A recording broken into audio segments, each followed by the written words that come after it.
Hello, this is some guy in Hawaii with a look at Harfmil's Borderlands 3 Putt Putt challenge, currently running through December 4th.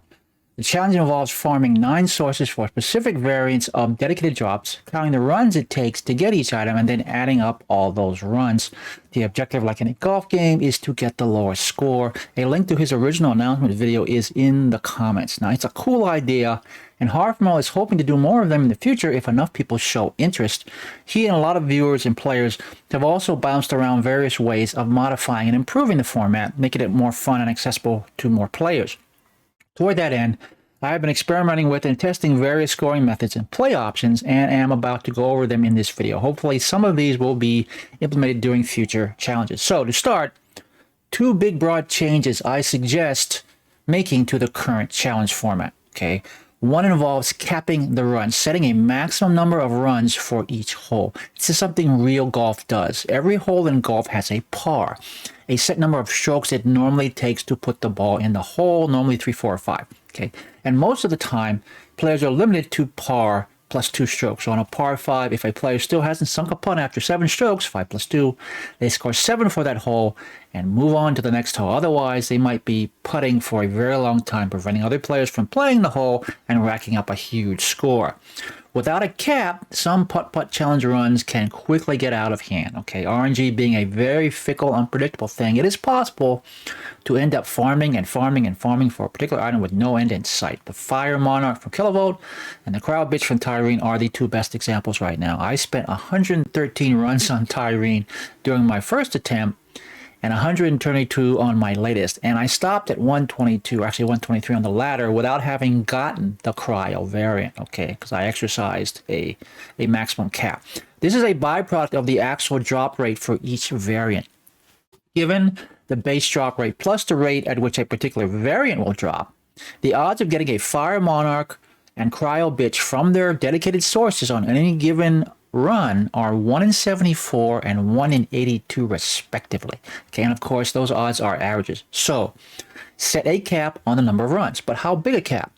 Well, if using the original count every run scoring, I suggest setting the cap at the actual odds, meaning 74 for the Fire Monarch and 82 for the Crowd Bitch. This table shows the actual odds, par if you will, for each item of the original challenge. The items with the higher par will generally take longer to get. Okay, now there are undoubtedly other ways to set the maximum. However we do it though, the presence of a maximum number reassures players that there is a limit to how much time they will spend on each item. So capping the number of runs is the first big suggested change.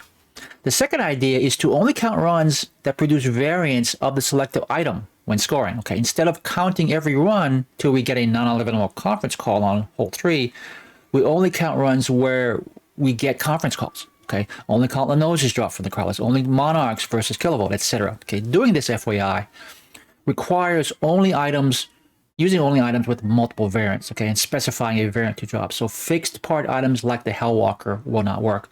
We can still farm the Agonizer 9000, we just need to specify a variant, okay?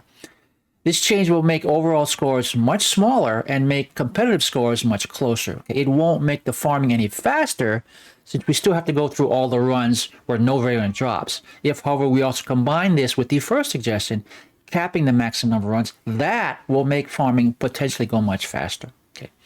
This table shows comparative scoring for a challenge run I did using the original scoring and the count-only variant scoring. The pars for counting every run match the actual odds for getting each item, the average number of runs it normally takes to get the item. The cap used on this run was 1 1/2 times the par rounded up. Okay, the only run where the max came into play were Tyrene and the Crowd Bitch. 80 times 2 times 1.5 is 123. I stopped farming it after 123 runs. Okay, that's the original count every run scoring. Given that experience, I might suggest lowering the max runs to actual par, or at least lowering the cap the higher the base par. Okay, 1.5 times most of the listed pars I think is fine. It's just a crazy hard to get items with par 74 and 82 that maybe need smaller caps. Okay, the count only variant drop run scoring is the last 3 columns. Okay. These listed pars only consider the odds of getting the specific variant while ignoring the actual drop rate. Okay, for the Agonizer 9000, I specified a 504 splash radius variant. For the Hellwalker, I just used the actual runs for both scoring methods. Okay. you can see how the pars and the scores are much, much smaller. And again, at least during this playthrough, only the Agonizer and the Cryo Bitch required stopping upon reaching the cap. Okay, 1.5 times 82 is 123. And in point of fact, we reached that cap before we reached 123 total items. Those 123 runs actually resulted in 22 bitches, none of them cryo. Were it not for that cap, I'd still be farming Tyrene. Okay, so those are the two big suggestions. Cap the runs and only count the runs where a variant actually drops. I've done about 4 or 5 runs on different courses, including this one with slightly different caps, and this setup works really well in my opinion. Now I want to go over some options that give the player some agency and make for a more interesting play. These all work best when scoring only the runs where a variant of the desired item drops. Okay, the first involves world drops and goes like this. If we are farming a particular item from a source, and that source drops any of the other 8 listed items, doesn't matter what variant, we can claim it. If we are farming the Monarch and Kilovolt drops a Maggie, any Maggie, we can claim it at that point. We write Maggie in a special column. Then, at the end of the hole, after we get our Fire Monarch, because we claim that world drop Maggie, we can subtract 1 from our score for that hole. Okay, not a whole lot if counting every run, but potentially very significant if counting only variant drops. Okay, the only constraints are it must be dropped by the enemy we are farming, not an ad. And we must claim it by writing it on our score sheet or on the screen somewhere before we save quit to do another run. Okay, that's the world drop option. We can do it up to 9 times if we're lucky and shave off up to 9 points of our score. Second option involves the player predicting how many drops it will take to get the desired item. Prior to farming a hole, we write down the number of runs we think it will take to get the variant. Any number up to 1 less than the cap. Okay. If we then score less than or equal to our prediction, our score for that hole becomes the difference between what we predicted and what actually occurred. So if we predicted 5 and we got the right variant after 3 drops, we score 2. After 4 drops, predicting 5, we score 1. And if we exactly predict when the drop would happen, we score 0 for that hole. Okay. On the other hand, if our prediction is low, if we, for example, predicted 4 and we didn't get the item to drop 5, our score is whatever it would normally be plus 2. If we predicted 4 and we got it on 5, our score would be 7. There's usually a bonus for coming in under prediction, but also a penalty for going over. Okay. Note that in some situations, coming in under prediction can hurt the score. If we predict 5 and get it on the second drop, we score through. If we had not made the prediction, we would score 2. So something to keep in mind. This one option makes for more player involvement, is more fun to watch, and can make competition much more exciting. Imagine somebody has a low score, and our current run does not look like we will catch them unless we correctly predict when the last whole item will drop. We do so, shave a big number off of our score, and catch the leader. Potentially very exciting. Okay. Next option is simple but requires more work on scoring and planning the course. It also involves player prediction. Simply put, before starting the hole for any item with more than 1 elemental variant, the player predicts the first elemental variant to drop. For the Leno's, predict fire or corrosive. For the conference call, predict any one of the 5 elements or non-elemental. Okay. If the first variant that drops is as predicted, shave a point off the final hole score, just like the world drop. Okay. If the prediction is wrong, no penalty, reward but no risk. Okay. A couple of things to keep in mind.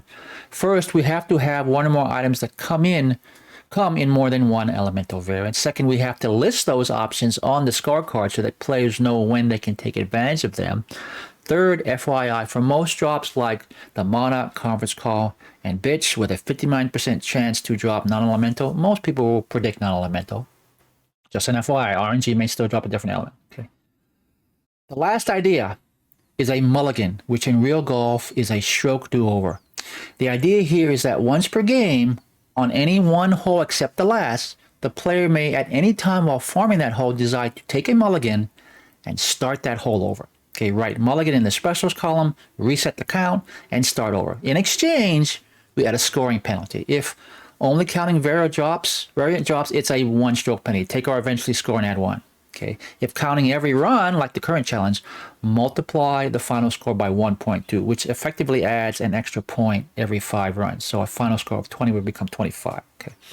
A mulligan, however, can only be taken if no other option has already been exercised. If we did a prediction or claim the world drop, we can't take a mulligan. Okay.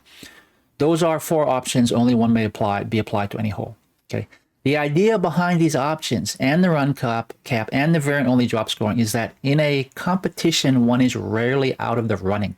There's almost always a chance to catch the leader. People are a lot less likely to stop around unfinished because they think they know they can't win.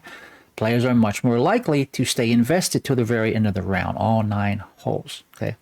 And that's it. That's a list of suggestions for future putt-putt challenges. Please make me know what you think in the comments. I have a few other ideas I'm still refining. If you have suggestions for other changes, let me know those as well. Maybe I'll make another video. And as always, stay safe and thanks for watching.